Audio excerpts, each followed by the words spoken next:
Welcome. I'm Joe Mizell. I'm currently serving as the interim university librarian, and that means that I have the honor of welcoming you this morning. And it's a wonderful turnout today for this great event. And this symposium is really an outstanding example of the way that first-rate scholarship is in dialogue with the remarkable collections that libraries like Brown steward in service of advancing teaching and research, and extending collections like this and supporting their care, as Dr. Stephen Ungerleider has done so significantly and generously, are essential for realizing Brown's mission of discovering, communicating, and preserving knowledge and understanding in the spirit of free inquiry. That's part of our mission statement, and that's very much why we're here.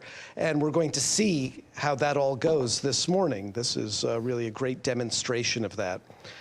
I'm very grateful to Professor Teller for organizing this excellent symposium with this distinguished panel of scholars. But I would also be remiss not to thank the library staff that have worked very hard on the Ungerleider collection and also this event. And I'd especially like to call out curator Holly Snyder, Ben Tyler for this great video that we've been seeing, an array of scholarly technology and imaging experts that include Shira Buxbaum, Nora Dimmick, Lindsay Elgin, Ellie Malonis, and Patrick Rayleigh. An undergraduate student, Morokos Nakala, and also, last but certainly not least, Jennifer Braga for organizing this event. I also want to remind you that there will be a kosher reception following the symposium. So without further ado, it is my great pleasure and honor to introduce Professor Christina Paxson, and president of the university, as well as professor, who will offer opening remarks. Thank you very much and welcome again.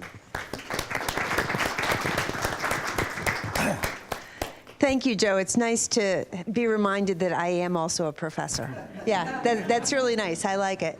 So good morning and welcome, everybody. I am very pleased to be here with you today for this very special, in fact, our first annual symposium on the Dr. Stephen Ungerleider Collection of Haggadot. And I want to join Joe Mizell in our thanks. First of all, I want to thank Joe for doing such a great job planning this. Yeah. And also the library staff. Holly Snyder has been great curating and housing this extraordinary collection. I actually remember the day that the collection came to Brown. And I went over to the Hay, and there were boxes and boxes coming off of a truck that had carefully made its way across the United States. And then going up to a room in the Hay where these boxes were starting to be unpacked. And it was actually an extraordinary experience to see the breadth and the beauty of this collection of manuscripts. And I couldn't be more proud to have them here at Brown. My thanks as well to Professor Adam Teller. His passionate interest in the collection was actually important for this collection coming to Brown, and his interest is really unmatched. He organized today's symposium, and of course I want to give my thanks to the three scholars who are here that we're going to hear from later this morning. So again, this is the first symposium that reflects this superb collection of Haggadot that he entrusted to Brown University. And while Stephen couldn't be here today at the last minute, he was prevented from traveling, we are videotaping, so I do have an opportunity to thank him very sincerely for the resource that he's given this university. So last spring, we celebrated the arrival of this collection and had a small gathering. I know some of you were here for that. And as Professor Adam Teller suggested last spring, when we celebrated the arrival of the collection, it would be hard to overstate its importance for anyone interested in Jewish culture, the Jewish religion, and the Jewish people. These magnificent manuscripts from the early 1500s to the 1950s and spanning continents around the globe, they illuminate the context of Jewish life and settlement through so many different lenses, artistic and musical and linguistics and material and more. And they underscore the significance of the Haggadah not only as a beloved and richly detailed telling of the Passover story, and many of them are actually, there are wine stains on them, so you can tell that they were put to really good use through a lot of time. But they're also a mirror of centuries of Jewish history. They shed light on the history of the Jewish book, the craft of Jewish publishers, and the geographical range of Jewish life and publication. Now, I like to think about history being very relevant in current contexts. I think it is.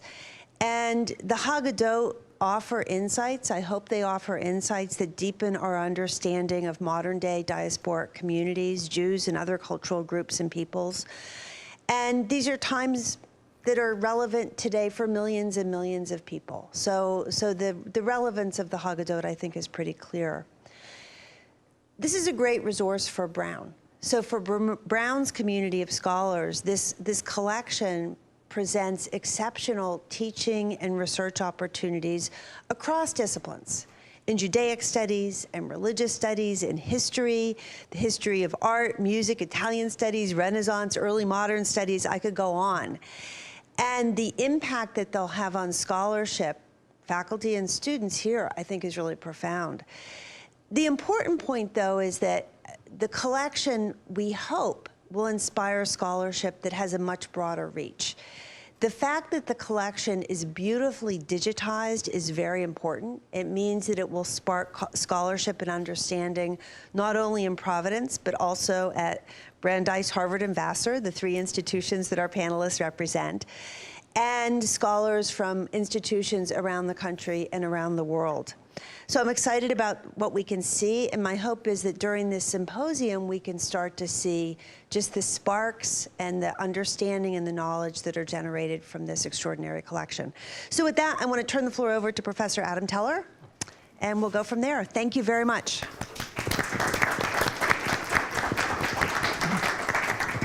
Thank you very much, and thank you, President Paxson. So just a couple of words on my experience. I was engaged in the process of finding these Haggadot, their home here at Brown, from quite an early stage. So I thought it was episodic I was engaged in the process, but perhaps the most memorable episode must have been a couple of years ago now, when I got a call from Harriet Hemasi, then the university librarian, asking me to speak to Steve Ungerleider about the donation. Of course, I agreed. And then there followed a remarkable phone call in which Steve wanted to know not how his collection would be housed, not how it would be looked after, and not even how it would be presented.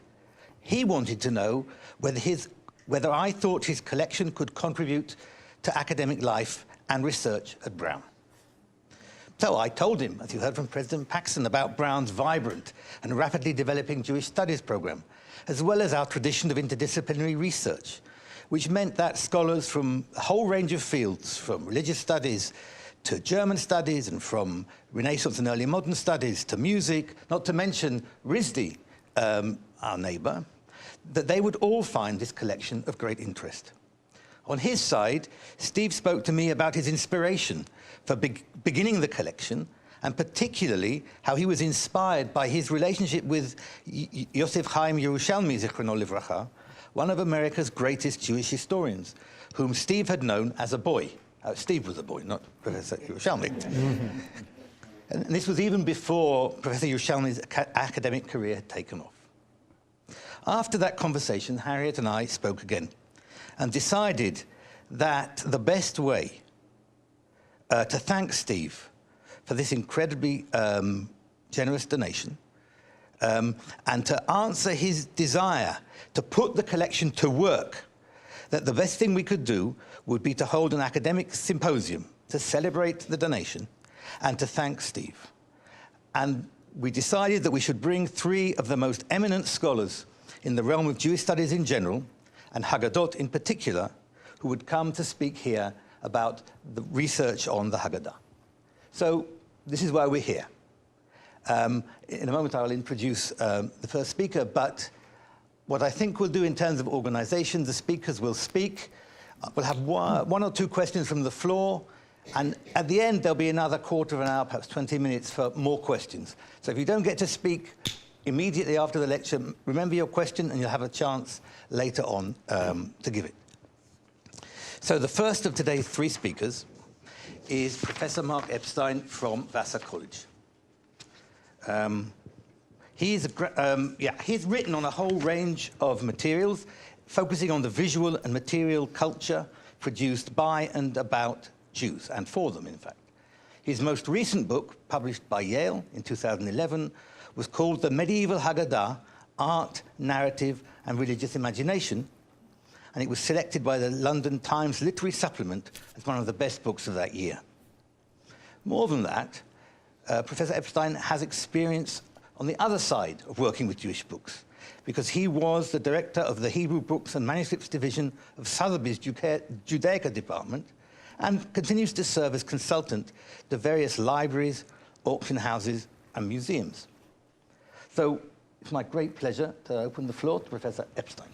I'm honored and delighted to be participating in this symposium with such eminently distinguished colleagues. My thanks to Holly Snyder for her amazing work with the collection, to Adam, of course, for chairing, to the president for a wonderful introduction, and to Jen Brager for smoothing every possible aspect of this wonderful experience.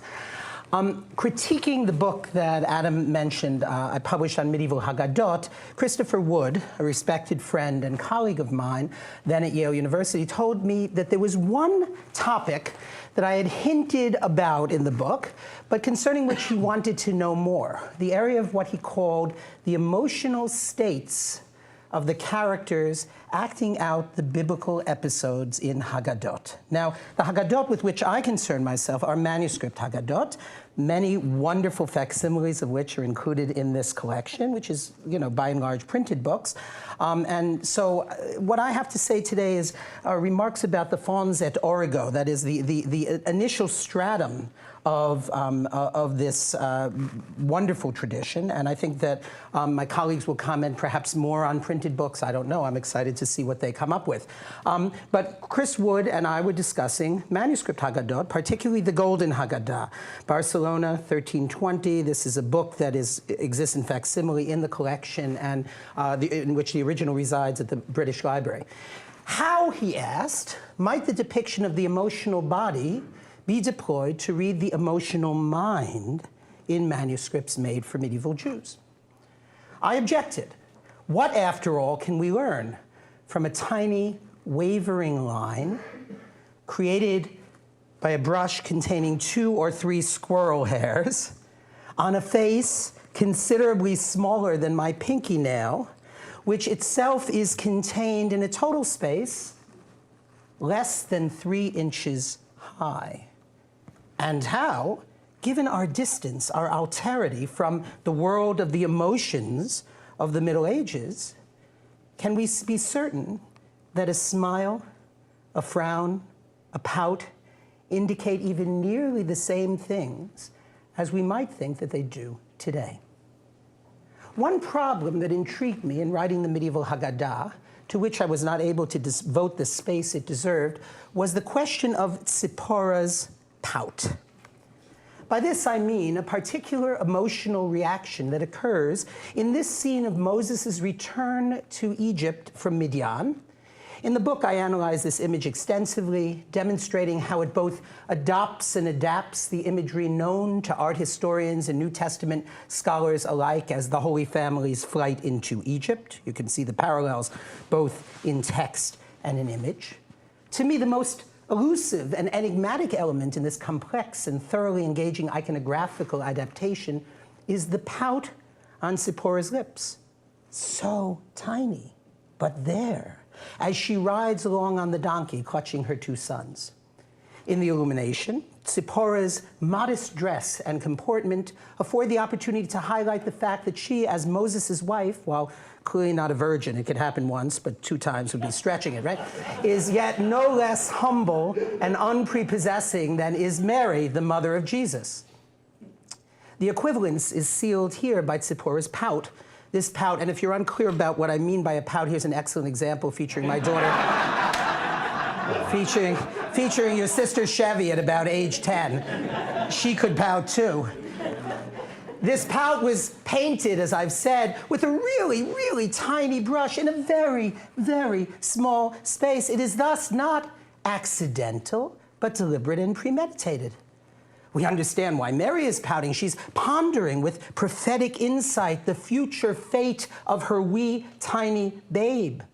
But Zipporah, whose children went on to be priests and prophets and lived long and happy lives, has no reason to pout. Why is she doing so? In my new book, I posit a number of possible solutions, some of which are up here. But the truth is that none of these quote-unquote solutions is inherently satisfying in and of itself. None is actually provable in any way. We can't interrogate the protagonists of this manuscript. They're all dead, right? But engaging in this sort of reception analysis, inhabiting the story as if we were the ones experiencing it, saying to ourselves, what are the characters feeling, is what makes the relationship between the viewer and the mysteriously pouting character come alive in various ways, various interesting ways. No one will ever solve the mystery of Mona Lisa's smile, and some will claim that it is no mystery at all. But it's important to understand that especially in such extraordinarily tiny passages of painting, the effort made to paint such an ambiguous expression of emotion seems to have been deliberately calculated to move viewers to do exactly what I did as a scholar, to guess, to speculate, to consider and reconsider what the emotion depicted is and from whence it arises. Every grandmother looking at the image could potentially retell the story to her grandchildren in a manner that filled the lacunae, the gaps in the biblical text in a different and unique way. This sort of inhabitation of the story, as if we are the ones experiencing it, is, I hardly need tell you, intrinsic to the celebration of the Passover Seder, at which this book would have been used. B'chol dor v'dor chayav Adam liros es atzmo ki'ilu shehu yatsa miMitzrayim. It's a way of empathically engaging the viewer with the emotional performance of the characters depicted in the images, so that in each and every generation we see ourselves as if we personally had come out of Egypt. Thus, the purposeful ambiguity of details like Zipporah's pout are actually a visual aid in the performance of this, if you think about it, particularly abstruse and difficult commandment of the Torah. If the Torah tells us to eat unleavened bread on Passover night, all I have to ask is, what is that unleavened bread, and how much of it need I eat? But if the Torah tells me to love my neighbor as myself, right? Who among us, except me, wake up in the morning and say, what a wonderful person you are, looking in the mirror, right? How much do we love ourselves, and what would it mean to love our neighbors as we love ourselves? Likewise, how can we be commanded to see ourselves in a particular way? Wouldn't each individual's experience in doing so be completely different and totally subjective? The answer is yes. We often talk about monks and nuns meditating on an image that gave them visual cues and clues for theological and theosophical insight. The image of Zipporah's pout is just such an image in a uniquely Jewish key. Not monastic, but domestic. Not private, though it could be, but familial, right? If we think of grandparents discussing it with grandchildren. Not mystical, but oriented, as I've said, in a typically Jewish way to aid in the performance of a particularly abstract and thus difficult to enact, but essential commandment of the Torah. It's an image that indisputably responds to Christianity in its form, but one that does so equally powerfully and affectingly in its function as well. Now, I've written about the pout ad nauseum, most recently in Mosaic magazine online, so you can read about it. But this morning I want to introduce some new material, and I'm a little bit nervous about this. It's a pretty august forum at which to introduce new stuff, but I brought along my 10-year-old, and I figured he'd be bored otherwise, because he's heard all the other ones. So I want to look at some mournful faces in the Golden Haggadah. There are faces on which we can read what I'll call appropriate mourning. Mourning with which the Haggadah's audience might empathize. The empathy is generated by the fact that the mourning in question is enacted by Israelites, or Jews, right? Like Jacob's mourning when he is shown Joseph's bloody coat. And just a little side note, that obviously the figures here are supposed to be ancient Israelites, biblical Israelites, but the people who commissioned these manuscripts and viewed them in Barcelona, or Barcelona if you want to be accurate, right, in 1320, saw these ancient Israelites as contemporary Jews, and Pharaoh and the Egyptians as their contemporary agonists or antagonists, right? The people with whom they shared, sometimes easily, the space in which they lived. So here's Jacob mourning when he's shown Joseph's bloody coat. Empathy extends to scenes in which the mourners are a mixed group, including Israelites, that is Jews, as well as sympathetic Egyptians, in other words, Christians, like this scene of the lamenting for Jacob himself, certainly an instance of appropriate mourning. The Israelites here, and Pharaoh, the old Pharaoh, the good Pharaoh, and his court over here. Even when scenes include only mourning Egyptians, like this image of the plague of the firstborn, the mourning figures cannot fail to elicit our empathy, in spite of the fact that it is the enemy that mourns.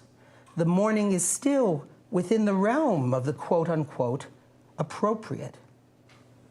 Before I go on to analyze the manner in which these scenes of appropriate mourning are expressed, and to contrast it with the way emotion is expressed in a scene of what I will term misplaced or inappropriate mourning, I'd like to take a small detour to discuss difference, two instances of gender difference, and an instance of Jewish-Christian difference in these images.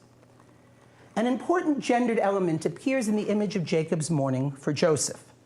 A female figure is shown alongside Jacob, whose dress and context identify her as Rachel, Joseph's mother. The problem with this identification is, of course, the fact that Rachel has passed on before this scene occurs, dying in childbirth with Benjamin. She's deliberately resurrected by the authorship of this illustration to mourn alongside Jacob. This is not only counter-historical, but counter-scriptural, because the biblical scene specifically absents women, including only Jacob and sons. But it is not without precedent. Rachel has already been resurrected, so to speak, by Jeremiah the prophet when read through the lens of rabbinic midrash and medieval commentary.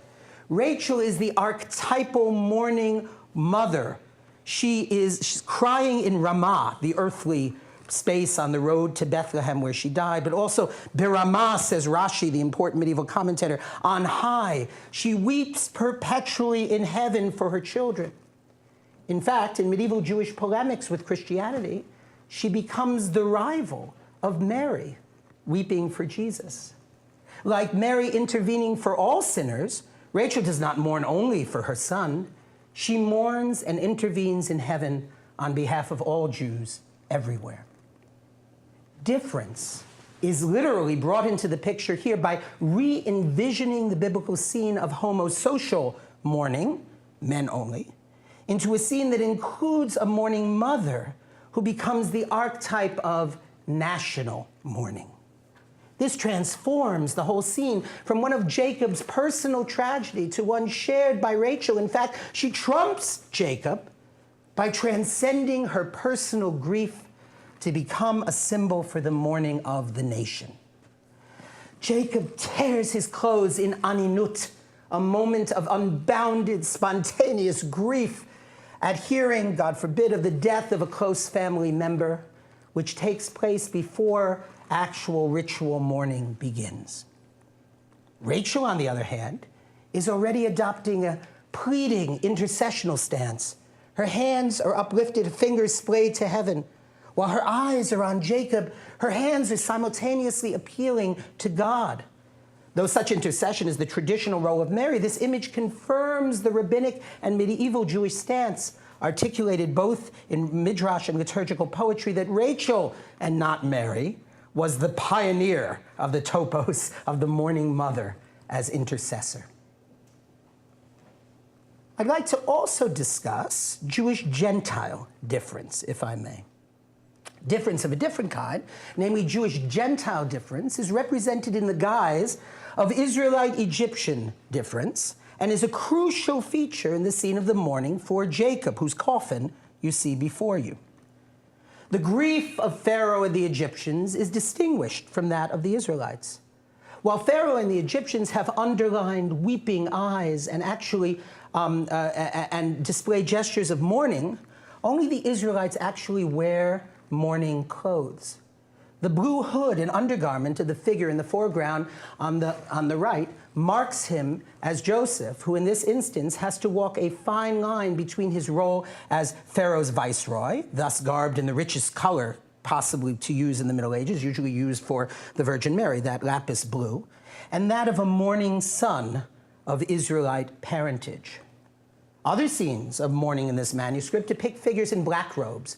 In the image below that of the plague of the firstborn, the identity of the black-robed mourners in the front is ambiguous.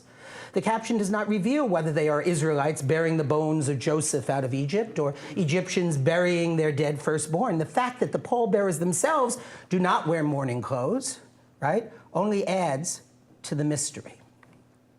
Back to our scene of mourning for Jacob. Instead of the black robes one might expect, Joseph and the other Israelite mourners are robed in brown. Although obviously worn by mourners, the brown robes here appear to be monastic. There's a clear desire to portray the Israelites as clerics, but to do so in the most generalized way as possible, that is, without employing recognizably Christian symbols such as crosses, crucifixes, or other religious images that would read as distinctly non-Jewish. This creates yet a further level of differentiation. We've already noted the differentiation between Jews and non-Jews. Then there's a differentiation between royal and what should be secular mourners.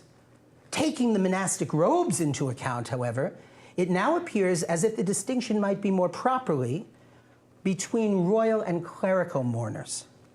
I would go further. I believe this represents a distinction between two types of mourners who are both, so to speak, royal, for the clerical garb of the Israelites is actually also a form of royal garb. How so? The Israelites are designated by God in Exodus 19 as Mamlechet Kohanim, a kingdom rather than, say, a family or nation of priests. This image thus serves to contrast the physical sovereignty of Egypt, that is, Christianity, with the spiritual sovereignty of Israel, that is, Judaism, by depicting the Jews as quote-unquote priests. It's a masterful troping of difference that takes advantage of the setting of mixed mourning to make a theological point about Jewish spiritual nobility, as it was viewed by Jews in the Middle Ages. Finally, gender difference once again plays a role in the scene of the death of firstborn.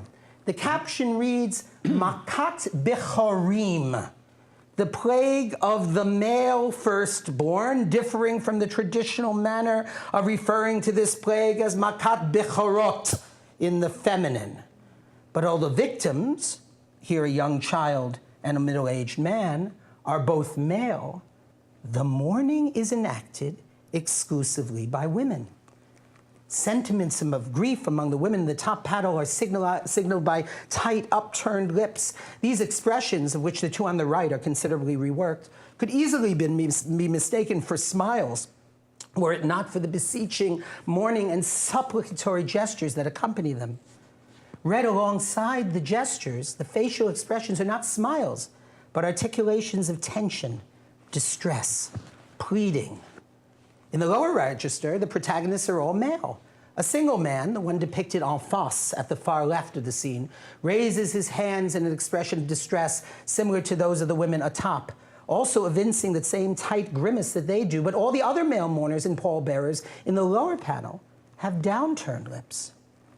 Fascinating here from the perspective of emotion studies is the fact that the grief of the Egyptians is most notably represented by the striking depiction of a woman mourning pietà-like for the dead baby in her lap, unique as far as I know in manuscript illumination made for medieval Jews. The obvious analog is Michelangelo's famous sculptural treatment of the Pietà, although it was created a century and a half after the Golden Haggadah. But the theme is a medieval one, occurring in many versions, both in 2 and 3 dimensions, in works of art created around the time of the illumination of the Golden Haggadah. The integration of an expressly Christian theme here may be making the polemic point that Mary's mourning for Jesus is far from unique. Rather, it is shared by and common to all grieving mothers, mothers who are, so to speak, even mothers who are, so to speak, enemy combatants. This image may certainly have elicited sympathy among its Jewish viewers in the early 14th century Barcelona, in spite of the fact that it depicts a mourning Egyptian mother who could fail to be moved by the death, God forbid, of a child, even among one's own enemies. This is mourning that, although genuine, is also, on the other hand, according to the principle of midah keneged midah, that is, divine retribution, punishment fitting the crime, it's well-deserved, for it occurs at the end of a long process of bringing the Egyptians to a realization of what is truly important. In this sense, it contrasts dramatically and intentionally with the final scene of mourning in the Golden Haggadah that I wish to discuss.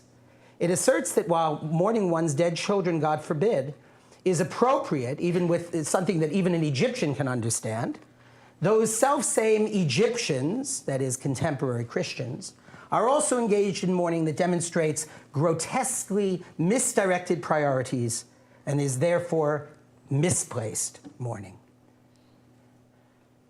Okay.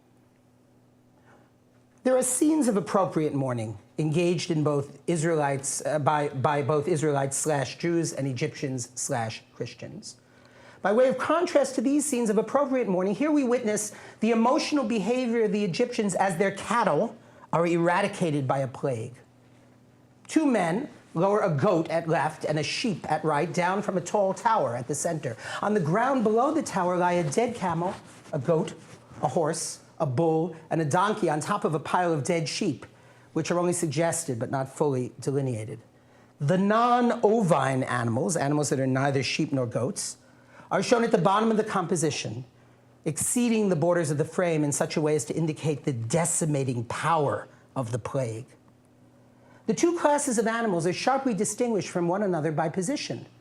There are the sheep and goats that the Hebrew Bible designates as acceptable for the Korban Pesach, the Passover sacrifice. These are distinguished by the peculiar way in which they're shown lowered down from the tower and highlighted against the gold background. And there are the other non-sheep and goats, animals that are designated as unacceptable for the Passover sacrifice, heaped on top of one another at the bottom of the composition. Sheep and goats were mandated for the Passover sacrifice specifically because they were deemed to be to'evas Mitzrayim, the abomination or taboo of Egypt. It would have been unthinkable for Egyptians to sacrifice them because they represented the chief gods of Egypt.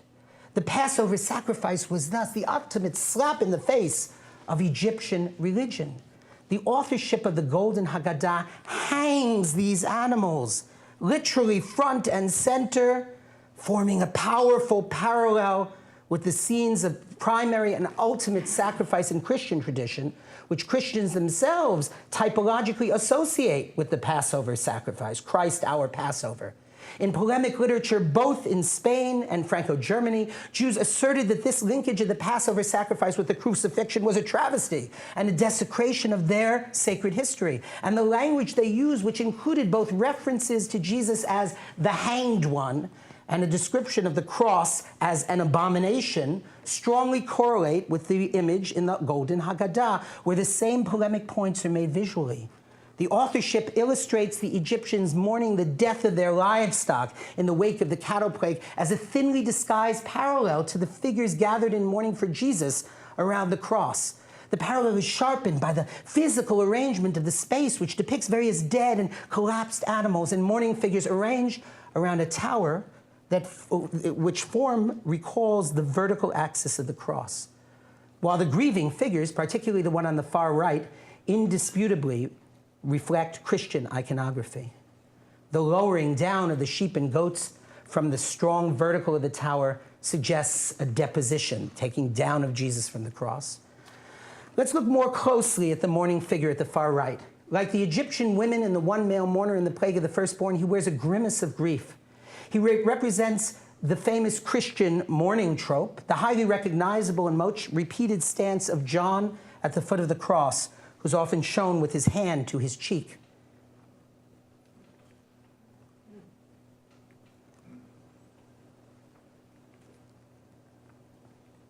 The other figure, at far left, demonstrates the recognizably Jewish mourning custom of tearing the garment, which, as we've discussed, is practiced upon learning about the death of a close relative, God forbid. Both of these types of mourning are misplaced, given the circumstance. The man on the right, is modeled after John, one of the principal figures in the formative Christian narrative who mourns the death of Christ, who is God. The iconography comments upon what, from a medieval Jewish perspective, is idolatry both of Egyptians, who worship animals and are sad when they've died in a plague, and Christians, who worship a human being. The man at left is behaving as if his closest relative has died, and he's actually investing all his energy in mourning a bunch of dead animals. This is hypocritical in and of itself, but the distinction between the emotional response manifested in his expression and the emotional response evident in his body language cues us into a further hypocrisy. The rending of a garment is the physical enactment of the ritual/emotional state of aninut, of unbounded grief that occurs spontaneously when one hears of a death. One rips whatever garment one is wearing, regardless of how costly, to demonstrate one's upset. The figure is explicitly labeled, koreh bigadav, ripping his clothes in aninut, right? But look at his face and compare it with the face of Joseph when the bloody coat of Jacob is brought to him. Look at the difference of these two men ripping their garments. Jacob's eyes are open in shock, the pupils at the lower rims, and his eyebrows are arched upward in horrified reaction of hearing of the alleged death of his son. He seems fully engaged with the emotional tenor of what he sees. By way of contrast, the Egyptian, faced with the death of his animals, frowns, arching his eyebrows down between his eyes. Even as his gesture signals his supposedly unbounded spontaneous grief, his face betrays another emotion, that of anger. In the Talmud, Mishnah Avos talks about unconditionality and conditionality of love. In the case of Jacob and the Egyptian, the analogy is extended visually in the Golden Haggadah. Unconditional grief in Jacob's case, genuine emotion versus conditional grief, anger based on loss of property in the case of the Egyptian. This has only been a small sample of the ways in which one might approach the question of representation of emotions in the Barcelonan Haggadot. Scholars, myself included, have hitherto tended to ignore the emotional content of these expressions of have tended to ignore the emotional content of these images due to their small size and their apparently conventional nature of their expressions of emotion. But research into the wider spectrum of medieval visual culture has demonstrated that the exploration of the representation of emotions is rich and undiscovered country. It's my fervent hope that others, maybe some of you, you all have good eyes, right, will join me in the parsing of this extremely interesting material, and that together we may hope to access new layers in both conception and reception history of these fascinating manuscripts. Thank you very much.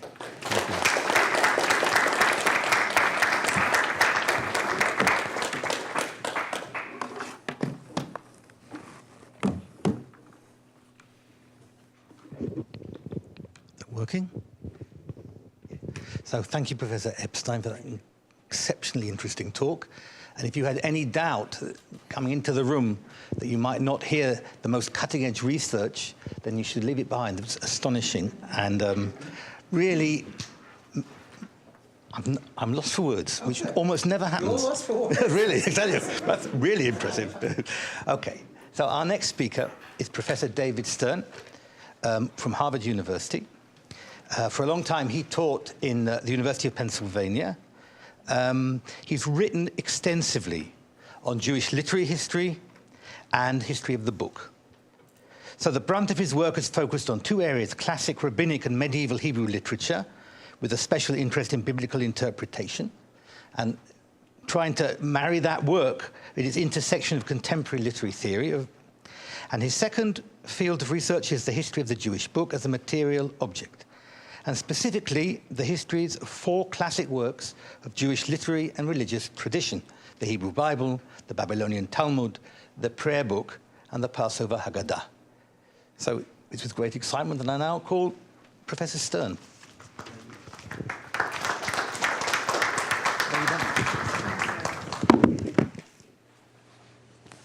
Thank you. First, I want to thank Jennifer Braga and Holly Snyder and Adam Teller for arranging this wonderful symposium. And I want to thank Dr. Stephen Ungerleider for amassing this, really creating this wonderful collection. And I want to congratulate the library on receiving it. It is a truly extraordinary collection of printed Haggadot with a few manuscripts thrown in, and really a great representation of the range of printed Haggadot with some truly rare items: the Venice 1605 Daguerreau quarto, the 1887 New York Haggadah, the Haggadah for Gläubiger und Apikorsim, so-called Red Haggadah from Moscow, 1927, and the great A Haggadah produced by the US Army in Munich in 1946, to name just a few of the fabulous items in this collection. The Haggadah is, I believe, the most frequently collected of all Jewish books, and that's no surprise.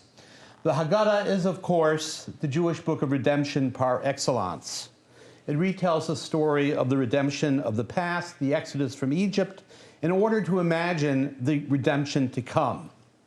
But more than any other Jewish book, the Haggadah is also the book of Jewish history. It's the only Jewish book whose own history, as a text and as a material artifact, can be tracked virtually step by step as the book's creators and users moved from one Jewish diaspora to another, from Roman Palestine in late antiquity, a diaspora in fact, if not in name, to Babylonia, from Babylonia to the great European centers of Sfarad and Ashkenaz, each one of them a myriad of smaller centers and communities, and from Sfarad and Ashkenaz to Eastern Europe, the Ottoman Empire, North Africa, the many nations of Western Europe, the State of Israel, and finally America. In each of these diasporic communities, the text of the Haggadah underwent changes, and the book itself changed as a physical object, always reflecting the books of the majority culture in which the Haggadah was produced, and inevitably imagining redemption in a new image. Of all Jewish books, the Haggadah offers the most direct window into the Jewish historical experience in all its complexities, and by looking at the history of the Haggadah in its full sweep, you see how deeply situated the Jewish imagining of redemption is in the palpable experience of diaspora, how intrinsically connected those two seemingly opposite poles, redemption and exile, actually are in the Jewish imagination. Now, I could use any of the Haggadot in this collection to illustrate this point, but in the 20 minutes allotted to me, it's obviously impossible to do that. So I'll limit myself to one Haggadah and essentially to one feature in the Haggadah. Now let's see if I can switch slides. Great. The Haggadah is the famous Amsterdam Haggadah, reprinted in the publishing house of Moses Wiesel in 1695. It was the last of the great four printings of the illustrated Passover Haggadah between the early 16th century and the end of the 17th. The 1525 Prague edition, the 1560 Mantua, and the 1609 Venice Haggadah were the previous editions. But after its publication, the Amsterdam Haggadah's illustrations, the first to use copper engravings, became the most reprinted pictures in the history of the Haggadah, largely thanks to the early editions of the Maxwell House Haggadah, which has been given out more times than any other book, certainly any other Jewish book. I think at last count about 40 million copies have been given out until recently for free, which is even more amazing for a Jewish book. The Amsterdam edition was also the first of its type to be produced almost single-handedly, so far as we know, by a proselyte, a former Christian preacher from the Rhineland who came to Amsterdam in the late 17th century, converted, and took the name of Avram Bar Jacob. The Amsterdam Haggadah may also be called the first modern Haggadah. For one thing, it was modern in the sense that it broke with the pictorial conventions that had defined its three illustrated printed predecessors. While each of these editions was different, they all derived from the same basic model, the illustrated Haggadah manuscript of the late 14th and early 15th century in southern Germany and northern Italy, books produced by such scribes and illustrators as Yoel ben Shimon Ashkenazi and Meir ben Israel Yaffa of Ulm. The illustrations in these Haggadot were nearly all in the margins of the text, sometimes, especially in early printed Haggadot, in historiated initials, and they illustrated biblical scenes mentioned in the Haggadah's text, like the 10 plagues or the Jews slaving away in Egypt, as well as signal ritual moments in the Seder itself, the Kiddush, lifting the bitter herbs, the Moror, and so on, or scenes from the Haggadah text like the 4 sons or the 5 rabbis in Bnei Brak.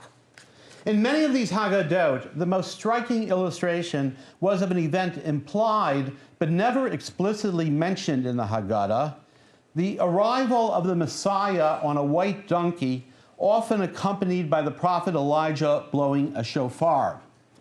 In the 15th century manuscript Haggadot, as well as in the Prague and Mantua editions, this messianic illustration is found on the Shvo Chamatcha, the Pour Out Your Rage page. It's a page in which there's a curse against Gentiles who have persecuted the people of Israel, the Jews. This is, at first place, a somewhat incongruous location for a messianic illustration. But perhaps what the page is saying is that true vengeance against the Gentiles can only be imagined after the Messiah has arrived. In any case, in the 1609 Venice edition, the Messiah picture was transplanted from the Shvo Chamatcha page to the penultimate one in the Haggadah, facing the page with the song Adir Hu. Wait, is that? Yeah. With the song Adir here, you can see. Wait, this is not. You're correct. Yeah, in which the Messiah and Elijah are pictured in arriving at the rebuilt Jewish Jerusalem temple, which in turn is pictured in the image of the Mosque of the Dome of the Rock.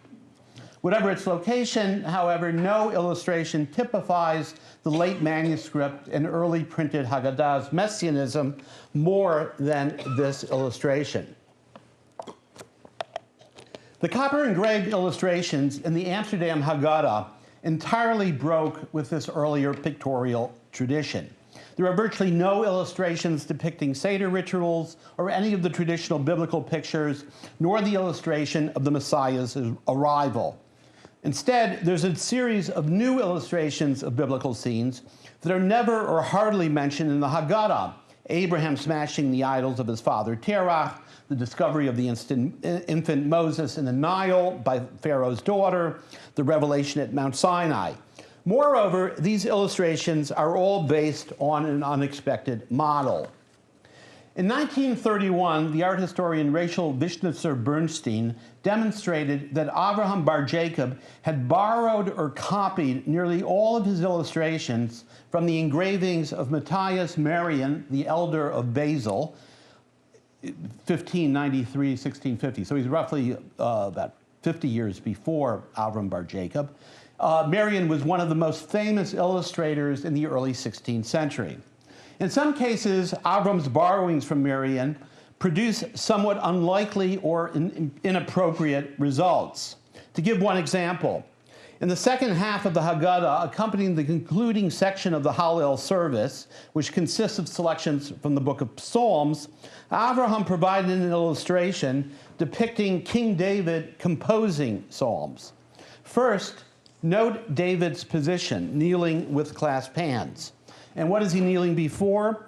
A flaming circular cloud in which are inscribed the words Ruach HaKodesh, the Holy Spirit, while the open book of Psalms, somewhat surprisingly, lies before him on what looks like a prayer table.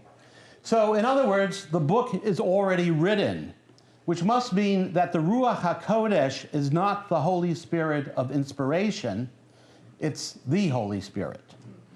In fact, this image is a pastiche of different illustrations in Marian, including one illustrating Jesus' parable of the Pharisee and the publican.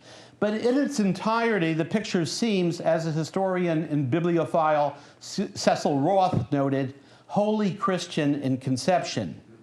No matter how sincere a convert Avram may have been, it appears that at some deep level, he could not entirely escape viewing the world through the prism of Christianity.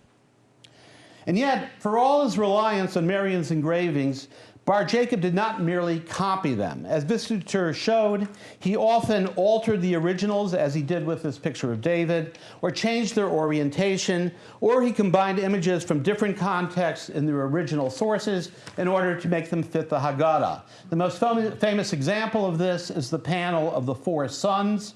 In fact, the first time that four sons actually appeared together in a single panel in the history of the Haggadah.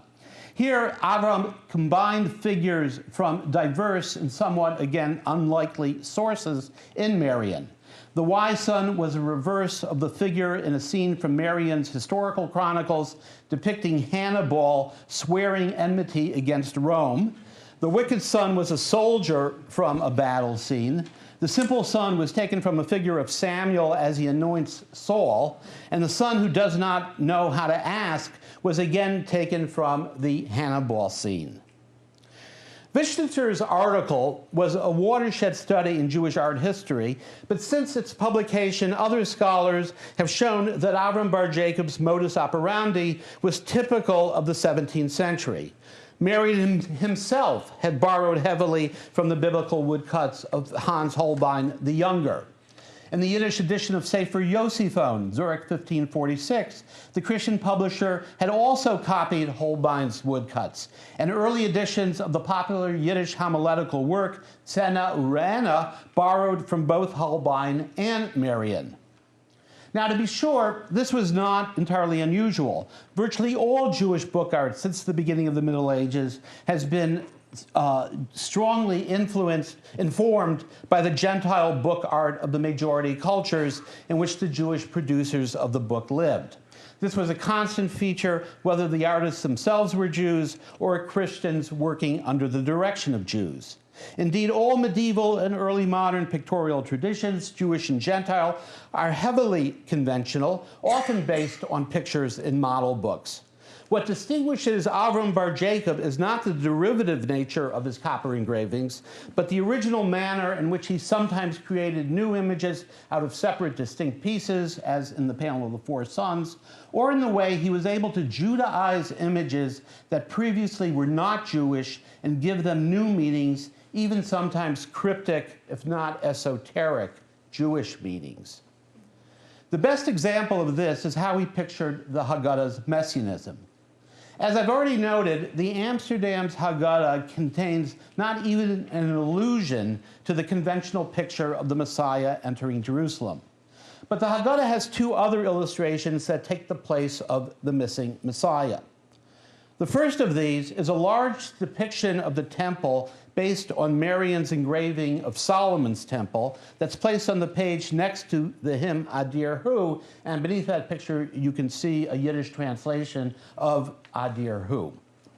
As we saw previously, the Venice 1609 edition had a picture of the temple in the image of the Dome of the Rock as a background to the Messiah on a white donkey, but Bar Jacob left the Messiah and Elijah out of the picture and changed the temple into a grandiose 17th century palace with massive courtyards and looming brick towers, and with, you will note, little ornamental crosses on the towers.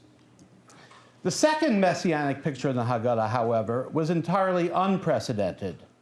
A complete fold-out Hebrew map printed on the back flyleaf of the book, showing the exodus from Egypt, the route along which the children of Israel wandered through the desert, and the land of Israel divided into its tribal territories. This map was not the earliest printed Hebrew map, but it was the first to be printed in a book, and it's remained a staple of many Haggadot ever since. Like Bar Jacob's other engravings, the map drew on an earlier model, a map of the Holy Land found in the Theatrum Terrae Sanctae, 1590, of the important 16th century Dutch mapmaker and historian Christian van Adrichem. Adricham's map was also served as the model for the earliest known map in Hebrew, printed in Amsterdam in 1621. That map, we don't actually have it, it doesn't survive, but we know about it. That map was commissioned by a Jew named Jacob ben Avraham Tzaddik, or Justo, and was accompanied by a guidebook that Tzaddik hoped would inspire people to visit or even move to Eretz Yisrael. Now, we don't know if Bar Jacob was familiar with Tzaddik's map or guidebook, but his clear model was Adrichem. Like his model, Avraham oriented his map eastward, with the Mediterranean coast forming the bottom horizon of the page, the city of Damascus at the far left, and Egypt at the far bottom right of the page. The land of Israel itself was divided into the tribal portions, and the names of famous biblical cities and towns and other sites like Marat HaMachpelah, the burial cave of Abraham and other patriarchs, were carefully marked all in Hebrew. Abraham also enlarged and filled the bottom space of the map with illustrations. On the bottom far right of the page, the goddess of the Nile rides on a crocodile. To her left is a map within a scrolled frame listing the 41 stations through which the Israelites journeyed on their 40-year march through the desert. And each station is marked by its letter on the table. To the left of the table is a depiction of a storm-tossed ship with two figures at the stern throwing a third, the prophet Jonah, into the mouth of a surfacing whale, and immediately to the left of the table, Jonah reappears after being miraculously saved. Finally, moving towards the left-hand side of the page, one finds a circular compass with directions in Hebrew, you'll note, then a group of cows, a proud eagle perched on a masonry bench with a Hebrew inscription, which serves as a distance scale in Persian parasangs, and finally, on the far left, a house whose porch is filled with beehives. The beehives are labeled as davash, honey, and the cows as chalav, milk, thus signifying the land of milk and honey. Finally, above the cows and the large superscription, Yam HaGadol, the Great Sea, that is the Mediterranean, there is a string of 4 ships, each towing 3 or 4 barges, and beneath them the inscription, rafts of cedars of Lebanon sent by Hiram, king of Tyre, on their way to Jaffa, from whence Solomon brought them to Jerusalem and then used them to build the temple. Now, why did Abraham bar Jacob include the map in his Haggadah? For one thing, it definitely made the edition more distinctive and more marketable, especially given the popularity of maps for Dutch readers, including Jews, and particularly on account of the new self-importance the Dutch themselves felt as an international mercantile sea power. Obviously, the map had a thematic connection to the Haggadah as well. Indeed, Abraham said as much, and the superscription stretching across the top of the page, I couldn't get the superscription in one piece. I spent 45 minutes cutting it into 3 sections. But the text in smaller letters, I'll return to that, to the part in larger letters immediately. But the text in smaller letters reads, "This is to make known to every understanding person the route of the 40 years' journey in the desert and the breadth and length of the Holy Land from the river of Egypt to the city of Damascus and from the valley of Arnon to the Great Sea, and within it the territory of each and every tribe." I would argue, however, that there was another deeper reason for the map's presence in the Haggadah, and that Avram himself hinted at it. And these hints are contained in 2 other superscriptions on the map. The first of these is the conclusion to that large superscription across the top, the smaller letters of which I just read. The conclusion of that superscription, in the larger letters, is a combination of 2 scriptural quotations. First, "So that your eyes will behold the Tehezena, those things properly. That's taken from Psalm 17:2. And then after it, a second phrase, and the knowledgeable will understand them, the hamaskilim yavinam, from Daniel 12:10. Now, the first quote from Psalm 17:2 was selected for two reasons. First, Abraham needed to complete the idea in the first part of the superscription. That is to say that you will now see all these stations that the Israelites moved through and so on. And secondly, as you can see, three of the word v'techazena's 5 letters are marked with dots above them in order to spell out the numerical equivalent of the Hebrew year, 5455, that is 1695, the year of the book's publication. This was a typical encoded technique used in Jewish book culture to give the year of publication. You take a word from Scripture and you put dots upon it, and the letters would add up to the number you wanted. But it's the quote from the second verse, Daniel 12:10, that is more revealing for our purposes. Now that verse, Daniel 12:10, is part of a response that the angel gives to the frightened and bewildered prophet Daniel after he's seen a vision of the apocalypse of the end, that is to say, the end of the world.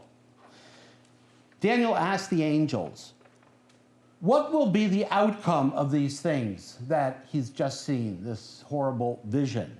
To which the angel responds, go, Daniel, for these words are secret and sealed to the end of time.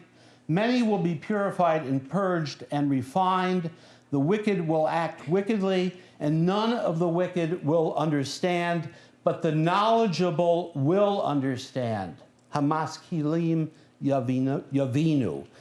Abraham took the liberty of changing Yaveenu, they will understand, to Yavinam, they will understand them. What is them? What will they understand? The secret of the end time. Now, there's a second clue to Ben Jacob's motivation in quoting the Daniel verse. This is found in the verse quoted above the eagle perched on the masonry table. As it appears in the Bible, the verse reads, you have seen what I did to the Egyptians and how I bore the Esa you on eagle's wings and brought you, the Avi, to me. Now, in context, the construction of the verb forms, the Esa and the Avi, are typical of the Bible's use of the Vav conversive, which changes the future form of Esa and Avi into the past tense. The Vav, however, could be read with only a little exegetical liberty in its usual form as the conjunction and. In this case, the verse would read, you have seen what I did to the Egyptians, and how I will bear you on eagle's wings, and will bring you to me. In other words, by literally seeing on the map the miracles that God wrought for the Israelites in bringing them out of Egypt, the viewer will merit the divine promise that he will redeem the Israelites, the Jews, a second time. And this, I would propose, is the more cryptic reason for why Avraham bar Jacob placed the map in his Haggadah. The map is an eschatological chart, not just a map of the Israelites' journey through the desert in the past, it's also a mapping of the messianic journey of the future. This interpretation of the stations of the Israelites' journey through the desert was in fact not bar Jacob's invention. Earlier commentators like Don Isaac Abravanel and Avraham Saba had interpreted the stations in more contemporaneous senses, even as parallels to the forced migrations that Iberian Jews had endured in their expulsions from Spain and Portugal. Moreover, Avram bar Jacob's own time was convulsed with messianic reverberations. Shabtai Tzvi's apostasy in 1666 caused widespread millenarian expectations among both Jews and Christians. Amsterdam itself was one of the centers in Northern Europe for both followers of Shabtai Tzvi and his opponents. Christians too believed that the years around 1700 were the focus of apocalyptic prophecies in Daniel 12 and the book of Revelations. While there's no evidence to suggest that Abraham had Sabbatean leanings, it's difficult to imagine that he was not caught up in the general messianic and millenarian fervor. While Bar Jacob copied the cartographic divisions from Adriham, the meaning of those cartographic divisions must have taken on new meaning, new import in the wake of the publication in 1650 of Menashe ben Israel's Esperanza de Israel, with its vision of the rediscovery and restoration of the 10 lost tribes of Israel as a prelude to a universal messianic age. Historians of Dutch culture in the Golden Age have long noted that the Dutch, newly liberated from Spanish subjection, Spain was the Dutch's Egypt, understood the Exodus story as godly nationalism, a source book of analogs for their own contemporary history, as the historian Sima Shama has written. Christian Dutch maps represented the Holy Land as a place to associate their own current history with the biblical history of redemption narrated in Exodus. Whether Avram Bar Jacob, the former pastor, carried this baggage of associations from his Christian past into his new Jewish identity, or whether the Bible and its Jewish interpretation directly inspired Abraham's messianism, the map infused his Haggadah with a distinctively Golden Age Dutch sensibility. And by mapping this messianic scenario between the covers of the Haggadah's pages, Avraham Bar Jacob's map gave Jews still another way to fulfill the Haggadah's injunction that everyone is required to see themselves as having gone out of Egypt. Thank you.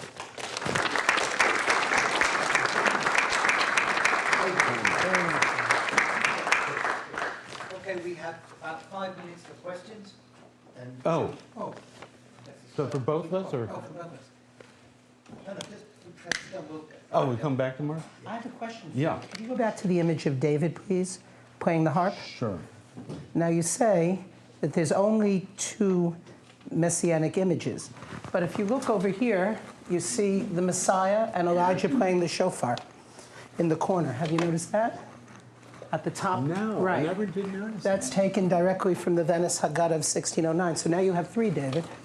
Mazel tov. That's fascinating. I never saw that. So I don't know how that fits in your scheme, but I never saw it either because I'm used to seeing it not blown up, right? And there it's blown up, and there it is. Yeah, no, you never see it. So that's another addition that to sort of further Judaize it. So I wouldn't say rethink the illustration, but it certainly And he is. definitely added that. I mean, Yeah, it's taken from the 1609. Isn't and it's that sort cool? of crudely drawn. Yeah, it's poor compared to the It's rest. Marian, yeah, right. yeah. So he saw obviously saw the 1609, but that's there. Okay, I won't take up any more of your time. Thank you. All right.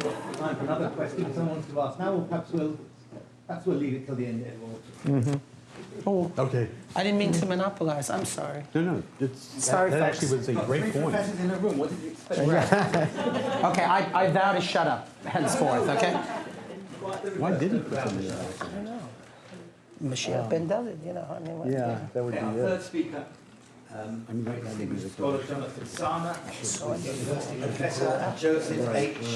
Bailey R. Brown, Professor of American Jewish History at Brandeis University. He also directs the Schusterman Center for Israel Studies there. He's a past president of the Association for Jewish Studies and the chief historian of the National Museum of American Jewish History in Philadelphia. He's written or edited more than 30 books on American Jewish history and life, and his magnum opus, perhaps, American Judaism, A History, soon to appear in a 2nd edition, won 6 awards, including the 2004 Jewish Book of the Year Award from the Jewish Book Council. Professor Sana is a fellow of the American Academy of Arts and Sciences and the American Academy of Jewish Research. His most recent books are When General Grant Expelled the Jews and Lincoln and the Jews, A History. So, Professor Sana. Thank you.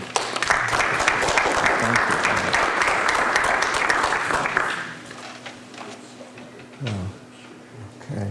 Well, first of all, let me say what a joy it is to be here, a special joy. I wasn't sure the car service would ever make it, and poor Jennifer didn't have enough trouble on where is the car. When to the wrong place. But not on a donkey, but I did make it, and it's wonderful to be here, and I want to thank Jennifer for her efforts. It's wonderful to be back with Holly Snyder, and thank also Adam for his kind words and for all he did to arrange this. Now, the Haggadah, as you already heard, is really not only the most popular item to collect, but after the Bible, it's really the best-selling Jewish book of all time. And we heard about Professor Yosef Chaim Yerushalmi. He showed long ago that there's lots of history found between the pages of these Haggadot. Really, scholars of everything from art to Zionism, note that's A to Z, can look to Haggadot for insights into Jewish life and politics and culture, as we've seen, really from antiquity to the present. What I want to do with you this morning, and I should say this is new work, and I'm in the midst of it, I want to talk about how Haggadot talk history. I just want to look at 3 little words in the Haggadah, near the end of the Haggadah, and the 3 little words are Lishana Haba'ah B'Yerushalayim, which we usually translate next year in Jerusalem, although, as we'll see, there is a big story to that. I also am going to do something very unusual, and that is focus mostly on American Haggadot. American Haggadot are an entirely overlooked genre. I was happy to see there are quite a few of them in the Ungerleider collection. And what we'll see is that this short phrase, Lishana Haba'ah B'Yerushalayim, is really both pregnant with meaning and ripe for interrogation. And by systematically studying, which means we're not going to finish here, this Hebrew phrase, its appearance, its disappearance, its translation, its illustration, if I were taking it to today, which I will in the final version, I would add, and its interpretation, all shed significant light on American Jewish dispositions towards rebuilding the temple, returning to Jerusalem, the Zionist movement, and indeed contemporary Israel. And just through studying these 3 words, we see the power of words in American Jewish life and the power of Jerusalem, real and imagined within Jewish culture. Now, this phrase, Lishana B'Yerushalayim, is not found in the original Haggadah, but it does date back about 1,000 years. Recently, Professor Shulamit Elitzur has shown that it was something of a popular refrain, just like we might say Amen or Baruch Hu Baruch Shemo, blessed be he. They said next year in Jerusalem.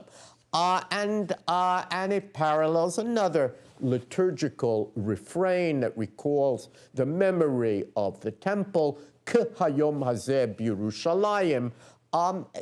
They turn up repeatedly in liturgical poetry, and before the age of printing, when not everybody had a text, so the people would exclaim these words, as much longer liturgies were recited, much as in an African-American church where the people would cry out Amen and Hallelujah as something much larger and longer was said to them.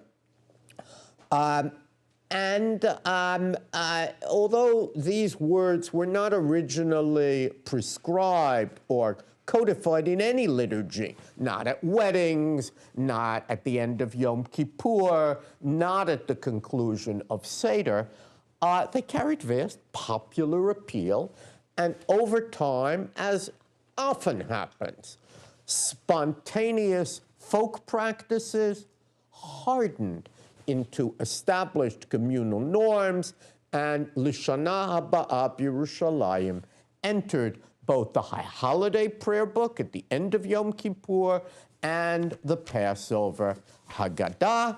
And we can really see that. We'll look at some classical, if I can do this right. This, of course, is the famous Bird's Head Haggadah from the 14th century, and it has this memorable illustration of Yerushalayim Shel Mala. They're pointing upwards towards a heavenly Jerusalem. The Monk's Haggadah highlights this phrase, L'Shana Haba'ah Yerushalayim, in large letters and flags. The Washington Haggadah of 1478 has gold letters against a blue background.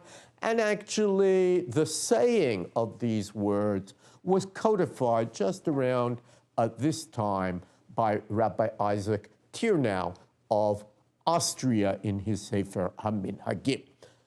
So much for all the world's Jewish history. Now we get to America. Jumping to America, we find that the very first Passover Haggadah published on these shores, the service for the first 2 nights of Passover in Hebrew and English, according to the custom of the German and Spanish Jews. It's published in 1837 by the New York printer Solomon Henry Jackson, and it contains the phrase L'Shana Haba'ah B'Yerushalayim. It actually has it twice. Oh, this doesn't work. Okay. Well, you see it over here, L'Shana Haba'ah B'Yerushalayim, and you see it over there, L'Shana Haba'ah B'Yerushalayim. In the usual spot, take a look, L'Shana Haba'ah B'Yerushalayim, there is a very clumsy translation borrowed from the British scholar David Levy. The year that approaches, oh, bring us to Jerusalem. And the implication is God will bring Jews back to Jerusalem. Jews will not return on their own. And I'll say more about that. The second appearance, as you see, is on the title page. If you add up the big letters here, they add up to 1837. There was a kind of restorationist message, but of course only coded for learned Jews who understood it. Jackson literally measured time according to when the Messiah might restore him to Jerusalem. Now, beginning about 20 years later, in 1857, illustrations begin to appear in American Haggadot. America's Jewish population was rapidly expanding owing to Central European immigrants. And according to Frank Leslie's illustrated newspaper of that time, Passover had become Jews' most holy, most universally observed religious festival, observed with the most punctilious exactitude by all. Don't believe everything you read in the newspaper. By all, old and young, no matter how poor and rich. But what is clear is there had developed a market for upgraded Haggadot, and our friend Henry Frank, an important printer, incorporated, you should by now recognize this illustration, we saw it in the Amsterdam Haggadot. He incorporated 10 illustrations in his first illustrated Haggadah, service for the first 2 nights of Passover, and this illustration actually appears before L'Shana Haba'ah B'Yerushalayim, and here, and which puts it close to Adir Hu. It's always hard to know, and provides a visual commentary on the text. But note well, it's hard to show this in a slide. He didn't translate the words. There is no translation, just the Hebrew. And that's what's important. Professor Stern has kindly spared me from the need to tell you all about this visual image, because he did it, and how it comes and so on.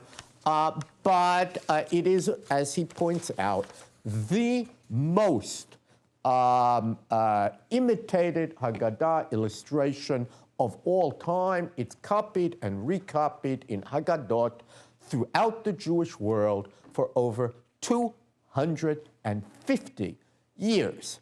I think, I'll just add my own interpretation, I think that Jews love this. And the reason is, look at the power and majesty of King Solomon's Jerusalem, so different from the graphic descriptions of death, of devastation, of desolation, the city laid waste without pity, annually rehearsed on the 9th of Av, the fast commemorating the temple's destruction.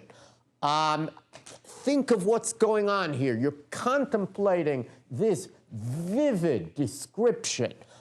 You're exclaiming, next year in Jerusalem. In other words, I'm going to that Jerusalem, not the Jerusalem of the 9th of Av. And then I'm singing the medieval hymn, Adir Hu, with its significant refrain, build, build, build thy temple speedily, B'nai Veitcha, and so on, all provide a powerful counter-narrative to familiar lachrymosity.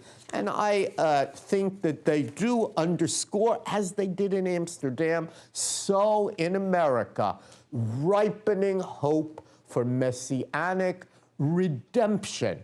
Remember, this Haggadah is 1857, one of the most important religious awakenings in American history takes place in Protestant world in 1857. And amidst this Christian religious revival, the scholar of that revival claims it is the closest thing to a truly national revival in American history. In a sense, that revival may have stimulated this American 1857 Haggadah.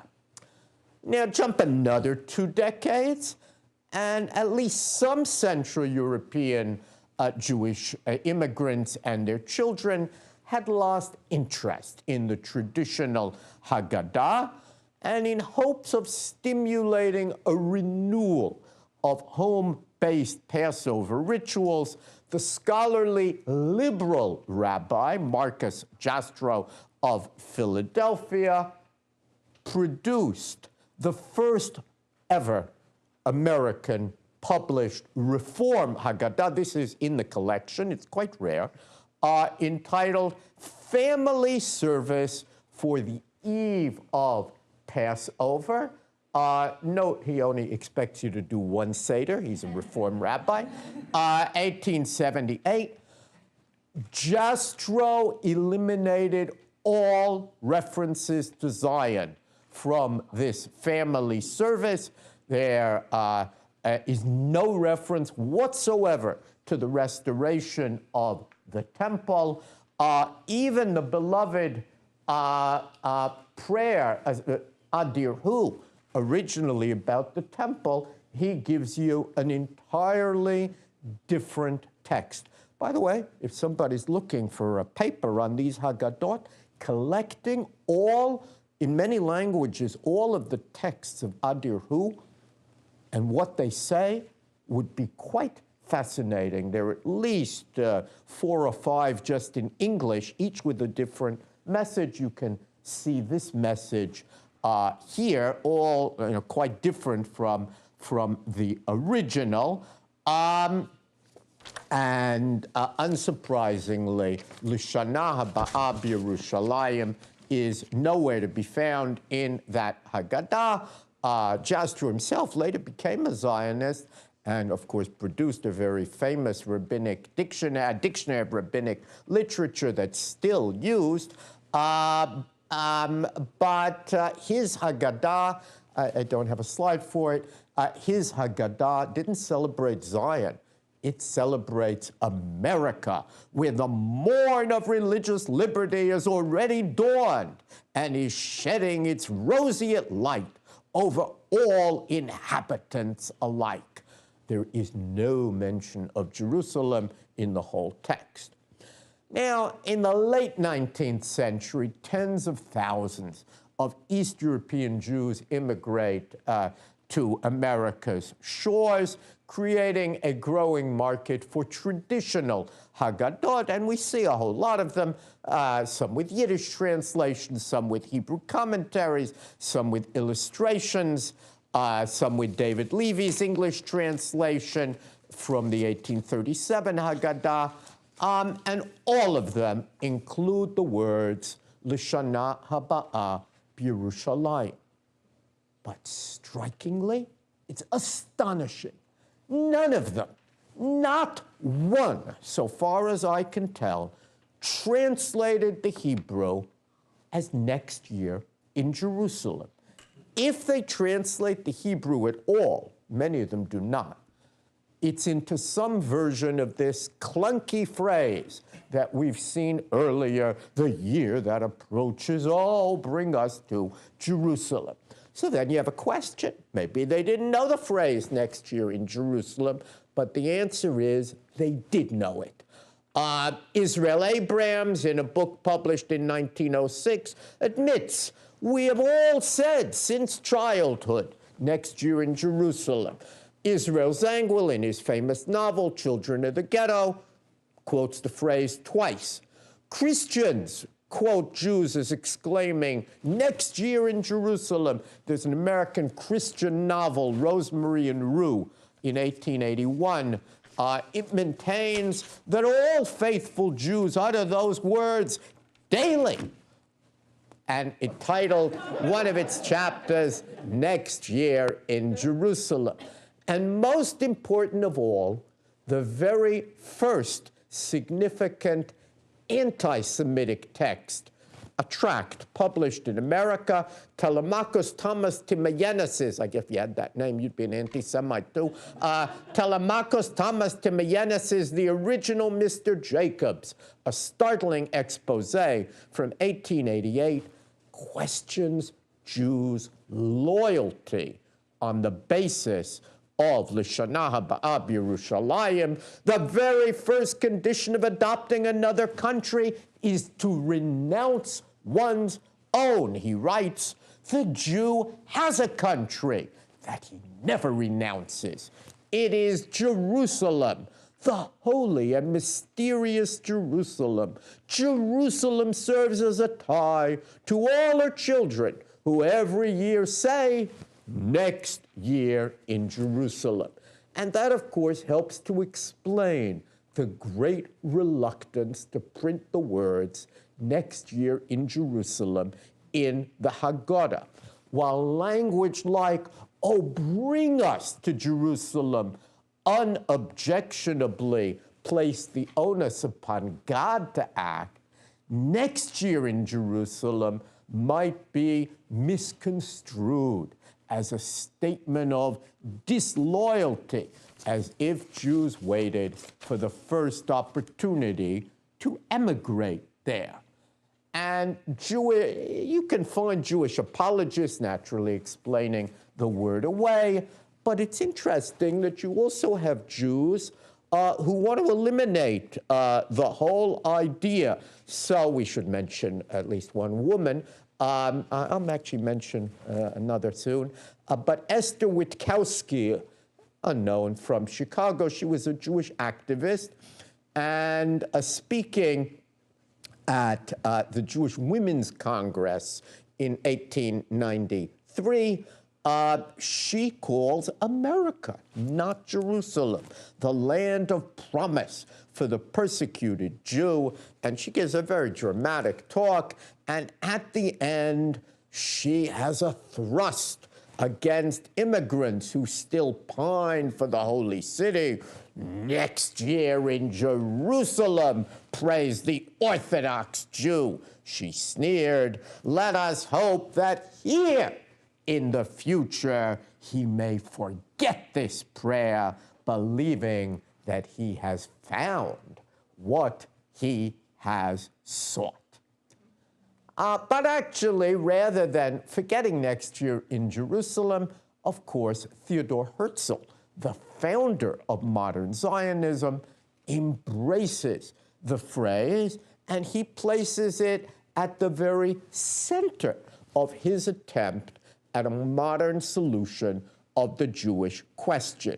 He transforms next year in Jerusalem from a messianic dream that, as we see, some found embarrassing, into a modern manifesto that Zionists find exhilarating. So instead of concealing Lishana Ba'ab Yerushalayim and what it meant, Zionists now began to trumpet it, transvaluing the old phrase into a catchphrase, a pithy statement of Zionism's goal. And for example, here you have in 1904, Lily Goldsmith Cowan, it's actually the wife of the publisher of the American Hebrew. She issues a completely revised English translation of the Haggadah with improved graphics, learned notes, music, and illustrations. It is the very first English translation of the Haggadah created by a woman. It seems to be the first Haggadah ever published under a woman's name, and does very well. Lily Cowan hoped, she does a very interesting thing. She hopes that her Haggadah will appeal to a wide spectrum of Jews. And so she maintains the original text, the traditional one, but she employs a small English font and an indented line to indicate, quote, what matter may be omitted without touching the vital parts of the service. Now look how interesting. L'shana haba'ah b'Yerushalayim is in bold letters in Hebrew, but it's indented in small letters, and meaning it can be omitted in the English. But unlike so many 19th century Haggadot that left the words untranslated, her rendering leaves no ambiguity as to what the words mean. In the year to come, in Jerusalem. That's still more wordy than the pithy next year in Jerusalem, but it certainly removes Jackson Haggadah's call for divine intervention, and it leaves the door open for the Zionist option that Jews would return to Jerusalem of their own accord. And beginning with you have this Haggadah in the collection. I don't remember which edition, but if you can get a copy of the 9th edition of the Cowan Haggadah, the very fact that there is a 9th edition tells you how popular it was. I estimate that at least 300,000 copies were sold. She adds in the 9th edition Naftali Hertz Imber's Zionist hymn Hatikva on the very last page, explaining that the then fairly recently composed anthem had touched the Jewish heart the world over. A standard work claims that the first Haggadah with Hatikva is in the 20s. That is not correct. The Cowan Haggadah actually dwarfs in numbers and significance all previous Haggadot and had a very great impact. I have to move more quickly. Well, that'll solve it more quickly because on the side, okay? That's a Reform Haggadah, entirely in English, J. Leonard Levy. It puts an American flag on the table, and when the child asks, where do we find civil, political, and religious liberty united today? All of the readers are supposed to say in unison, here in America. Anybody do that at Passover? I don't think so. The prominent Reform liturgist Isaac Moses has a very rare 1893 Haggadah, which actually thanks God for bringing Jews into this Canaan, America, the land of freedom. And most famously and importantly, the Union Haggadah, the standard in many Reformed Jewish homes, eliminates next year in Jerusalem and instead has, may all the wrongs that still prevail be righted in the coming year. Amen. That's how we end down there. Now, with the Balfour Declaration, we do see a return to Zion, and here I'm actually going to disagree with my good friend Professor Stern. Here's the first Maxwell House. That's a temple scene, but it's not the Amsterdam Haggadah at all. The Maxwell House is the most widely distributed Haggadah of all time. I think there are 50 million copies in print, and it's deeply influenced by the Frank Haggadah, which was influenced by Amsterdam, and it does have Lishana Haba'ah B'Yerushalayim, and it has a translation, not next year in Jerusalem, but the following year grant us to be in Jerusalem. You're allergic to the pithy translation. But look at that painting.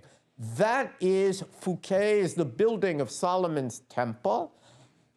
I think it's a subtle indication that in the 1930s, immigrant Jews are beginning to build in Jerusalem. In other words, we're not using the old Amsterdam. Of course, the original, it looks nicer in the original, yeah, than here. But in the original, that's not Jerusalem at all. That's the Gothic Catholic Cathedral of Tours in France.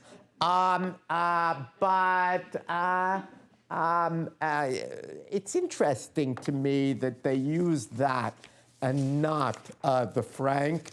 And I think there was a sense that building is what we're doing in Jerusalem by the 1930s. We see the end of the taboo against the phrase next year in Jerusalem, first, so far as I can tell, in England in 1934, when Cecil Roth offers a fresh translation of the Haggadah, first in a very rare edition, and then in a popular edition. And look at that painting. We've moved. This is the Ukrainian book illustrator, Donya Nachshan, and no more old temple motifs. Now we have young, joyful pioneers. Here we have chalutzim standing proud amidst a sun-drenched, verdant Jerusalem in the process of being replanted and rebuilt. And then the Shik Haggadah is similarly going to have next year in Jerusalem with the same Sasurav translation. As Nazism rises and European Jewry's prospects darken, next year in Jerusalem becomes the normative translation, and that moves to America as well. I'm not going to take the time to go through them. This is the Shik Haggadah next year in Jerusalem. Much could be said about why he's using from the book of Ruth. This is also, I think, a Holocaust scene. He'd love his mother to be able to go to Jerusalem, but instead she goes to the death camps. But when we move here, we see, this is the Mordechai Kaplan Haggadah. A whole lecture could be given. It was burned by its enemies. It created an enormous scandal in its day. It has Lishana Haba'ah B'Yerushalayim, and it's actually an enormously, those who have it at home, Zionist Haggadah. But look at the translation. Not next year in Jerusalem, may the coming year witness the rebuilding of Zion and the redemption of Israel. And then we have slowly, like a trumpet call, first time music for L'Shana Haba'ah B'Yerushalayim. The music is by his daughter, Judith Eisenstein. And of course, when there's music attached to something, it has importance and it will be remembered. And we have, as in the Cohen Haggadah, so in this Haggadah, you have the two civilizations that Kaplan believed significant, Hatikva in Hebrew, America in English.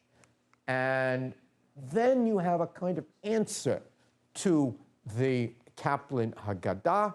This is the Maurice Samuel Haggadah with an important preface, and it's often known as the Finkelstein Haggadah because Louis Finkelstein, who was Mordechai Kaplan's boss at the Jewish Theological Seminary and took heat for Kaplan's Haggadah, he wrote the introduction to this Haggadah.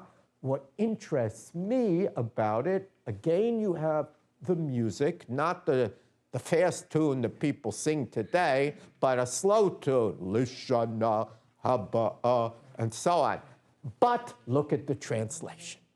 Here we have in an American Haggadah next year in Jerusalem.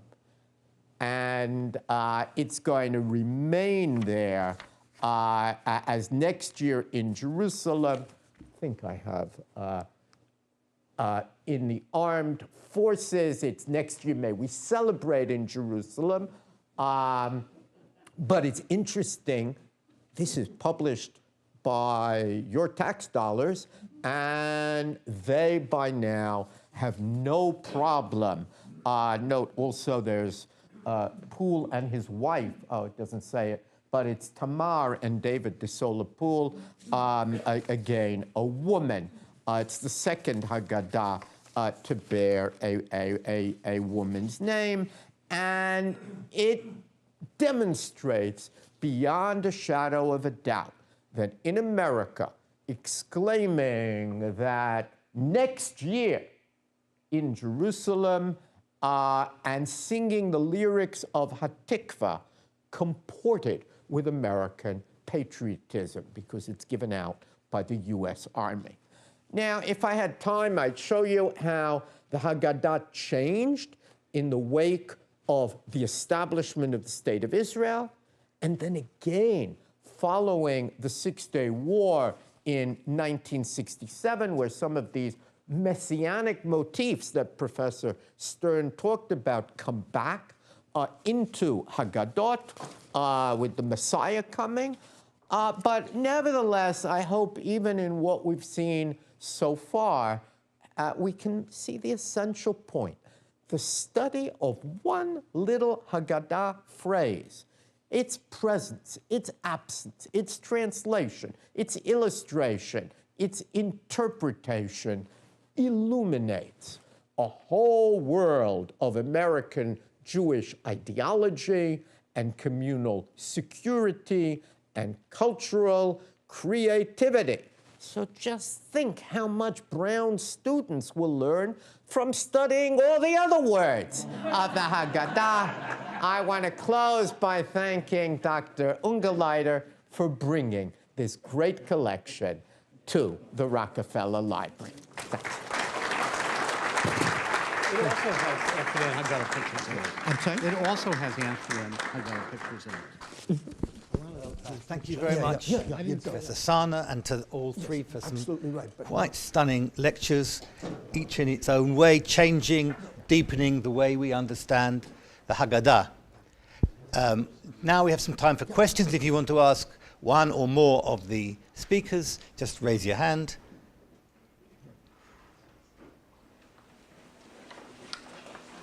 Yes. What was there about the life of the Jews in Catalonia? Was there anything about the life of the Jews in Catalonia at that moment that might have been responsible for the pout? Well, the interesting thing is that, thank you for the question. The interesting thing is that the life of the Jews in Catalonia in 1320 was not, it wasn't that lachrymose. By 1390 it was pretty bad. And as I like to tell my students, the Middle Ages for Jews both in Ashkenaz and Sfarad were not an unremitting veil of tears. You know, there were persecutions. Jews were, I would say, for the most part, misunderstood, right? But sometimes persecuted, right? And so at this moment, we can't say anything, about the larger picture. The problem is, things may be going on in 2018 right now in Providence, Rhode Island, and you, sir, might pout or not pout, right? So I mean, I tend to pout when I read the news, but your approach might be different. And I would think that it's not a matter of historical circumstances, but probably more of a desire to create an open-ended image that allowed you or I or anyone else here to put upon it whatever we might. So it's a good question, but I don't, there might be historical factors, but I can't link them to this particular image. Thank you. Next question. Yeah. This question's mostly for David, but I wanted to say I appreciated all the papers and how you dealt not only with new topics, but with the visual as well as the verbal together. And I wanted to go back to the phrase that was in larger type in the Hebrew, so that your eyes will behold these things properly, and the knowledgeable will understand them. You were leaning on the second half, but the letters are equally large, and I wanted to suggest a kind of parity between the visual and the verbal, or between the sensible and the conceptual. And perhaps given where these phrases are coming from, maybe from the ritual and the sort of study text, or practice and study together. So the question that comes out of that is, how was this map used? Given that it's so visual, but it sounds like it's at the back of the book, is there a place in the text where people are directed to look at it, or is it just something that people can look to when they're wanting a little break from the words? No, thank you. That's an interesting question. I mean, your first part, I think all those letters are actually, all those words are in large letters, because the point is to look at the map, and then you will understand what's going to happen. But I don't think anywhere else in the Haggadah it's hinted at. At least I haven't seen it. I could look for it now. It's, I don't think there's a kind of theurgic intention behind the map. In other words, that you sit there, you contemplate that the Messiah will come just by looking at the map. He really means it as a map that sort of will lead the Jews back once they're going. Not all that different from that guy Justo, who actually said maybe they'll use it as a guidebook.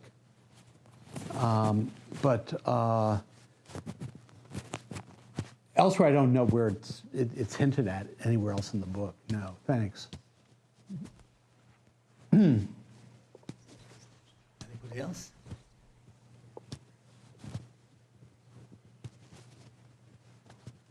Sure. Once I've finished, I've finished. No more. Okay. So Oh, he had a question. please. Well, this is a general question for everyone.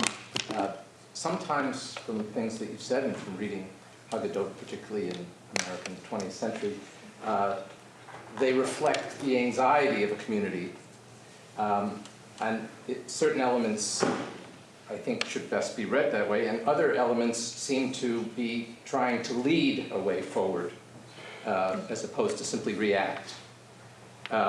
So I wonder going back from whether that's a division one sees in medieval Haggadah or Haggadahs worldwide. This elements that reflect an anxiety historically based at a particular time, and those that reflect a certain kind of leadership among the authors of where they'd like it to go. I don't know, it's an open question. Aspirational versus reflective, in other words. Well, sort of. I wouldn't say reflective, more desperate than reflective. In other words, this, as Professor Sarna says, this anxiety about patriotism. To me, there's a gap in your examples from the late 19th century to the 30s, but in between, one text that I always look at as interesting is the Funk and Wagner Jewish Encyclopedia, which is huge, an amazing creation in goes through a couple editions and then stops completely, never to be reprinted. And I had always heard that this was because come World War I, this kind of standing out is not something people were interested in subscribing to. So that kind of anxiety, not just reflection, and then elements like I think you see in the Union Haggadah, which is about getting a community to coalesce and go forward, and a more normative idea of where it should go. But maybe that's a distinction that is hard to draw going back. I mean, there's definitely a lot of contemporaneous references in Haggadot, right through beginning with, all the medieval manuscripts, both in Ashkenaz and Sfarad. Aspirational, well, in the Rylands, there's, in these series of illustrations at the front of the book, there's often a picture of the Jews looting Egypt, where the Egyptians, they find favor in the Egyptians' eyes, and they take all the goodies of Egypt with them. And in a number of those Haggadot, I can think of at least two, the Jews are pictured carrying out of Egypt what looks very much like church chalices, reliquaries. So they're actually leaving Spain, and they're taking the church with them. So, and then certainly you pointed out in the Bird's Head Haggadah, a lot of contemporaneous references, and that continues. But American insecurity about their position vis-a-vis Israel, that's a really interesting point, and I'm not sure I know anywhere previous. I mean, you'd want to look like a German Haggadot of the 19th century. Yeah, German Haggadah, German Reform Haggadah, parallel in some respects, and I think influence, which makes perfect sense what we have here, with the same idea of the Hebrew and English differing. That, to me, the difference between the cognoscenti, who will understand, and the larger population, which may, of course, include non-Jewish guests at your Seder, who you don't want to reveal things to. And so you see a real difference between what appears in the Hebrew, what appears in the English, and that to me, I think it's very hard to know, and you run the risk that the scholar will impose his own politics. Oh, this is leading, this is reflecting, because I think some of those who were maintaining the tradition also thought they were leading, just in a different direction. But I think it's easy to show, and there are many other examples, a difference between what those who know will understand and what those who don't know will be not quite encouraged to understand. Okay, it's now 12 o'clock, so I'm going to wrap up. I'm going to thank Professor Sana, Professor Stern, and Professor Epstein for a quite remarkable symposium. They've set a very high bar for any future symposium, and I thank you very much for coming. And